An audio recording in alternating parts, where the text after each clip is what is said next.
নমস্কার। কবি দেবলীনা চ্যাটার্জির লেখা বাবার সংখ্যা। তোমার বাবা তোমার কাছে হয়তো রাজা রাজা, আমার বাবা খুব সাধারণ, রোজ খেটে খাওয়া পূজা। তোমাদের জন্য তোমাদের বাবা চাঁদ পেরিতে পারে, আমার বাবা হত দরিদ্র, খালি হাতে ঘরে ফিরে। তোমাদের বাবা খুব ফিটফাট, গায়ে স্যুট, হাতে ঘড়ি। আমার বাবা এটা ভীষণ অগোছালো, মুখ ভরা পাকা দাড়ি। তোমার হাতে নুন পোড়া ডালো, বাবা খায় চেটে ফুটে।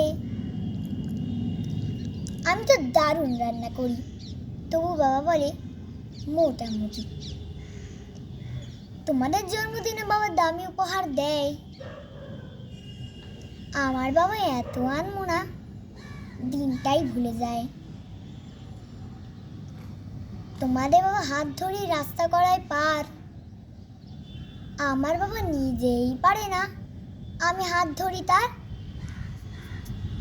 তোমাদের বাবা তোমাদের হাতে খরচের টাকা দেয়, আমি টিউশনি করে মাসহারা পেলি বাবার ওষুধ কিনতে হয়। তোমার বাবা রাখতেই পারে, তোমায় ভীষণ সুখী, আমার বাবাও চেষ্টা করে আগলে রাখতে বুকে। হতে পারে তুমি রাজকন্যা, আমি হয়তো বা দাসী, তবু দিন শেষে আমি আমার বাবাকে আমি ততটাই ভালোবাসি। তোমরা বাবার শব্দটির সংজ্ঞা দাও যারা ফেসবুক জুড়ে, ওই চিরাচরিত বাবার উপমা আমায় বড্ড বিরক্ত করে। আমার বাবা তোমাদের করা ব্যাখ্যার মতো নয়, তাই ওগুলো দেখলে নিজের ওপরে বড় অভিমান হয়। তোমাদের বাবা নিজে না খেয়ে তোমাদের মুখে ধরে, এইদিকে আমার জন্য তুলে রাখা লিচু বাবা খেয়ে নেয় চুরি করে। বুঝেই নাও নিয়ত শত, বড্ড সরল যেন, তাই তো এমন জুটে সমাজে ভীষণ বেমানানো। শাসন যদিও করে না তেমন, তবে খুদ ধরে, অথচ বন্ধু মহলে আমার পেছনে আমারই তারিফ করে।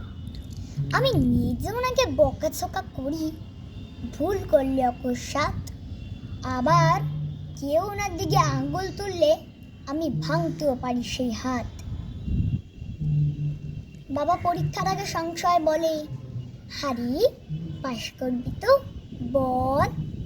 রেজাল্ট বেরোলে ভালো ফল হলে তার দু চোখেই জল। কিছুই করি না, তবু আমায় সারাদিন ধরে বকি, কিন্তু যখন সবাই বিরূপ ঠিক তখনই পাশে থাকি। যে বলে খালি আমার দ্বারাই কিছুই হবে না নাকি, তাকেই আমার সাফল্যে আমি দামা মাজাতে দেখি। সবচেয়ে বেশি অশান্তি করি সেই লোকটির সাথে, আমার বিয়ের পাকা কথা হলে সেই হাউমাউ করে কাঁদে। অথচ জিজ্ঞেস করি পারবে থাকতে ছেড়ে, উত্তরে বলে বিদায় হতো আমি বাজবো হাত পা ছেড়ে। অনুতাপ যাবে বুকের গহনে, অভিমানও জন্মায় সময়ের সাথে, যদিও আবার সেই বরফ গলে দেয়।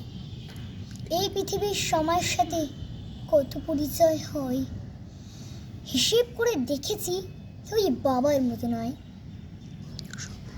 সম্পর্কের সমীকরণেরা রোজ বদলায় মান, তবু প্রথম সারিতে বরাবর থাকে বাবা মায়েদের স্থান।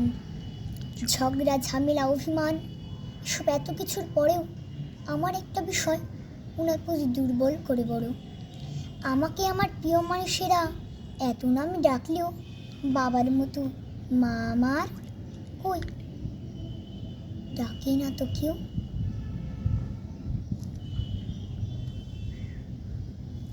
নমস্কার।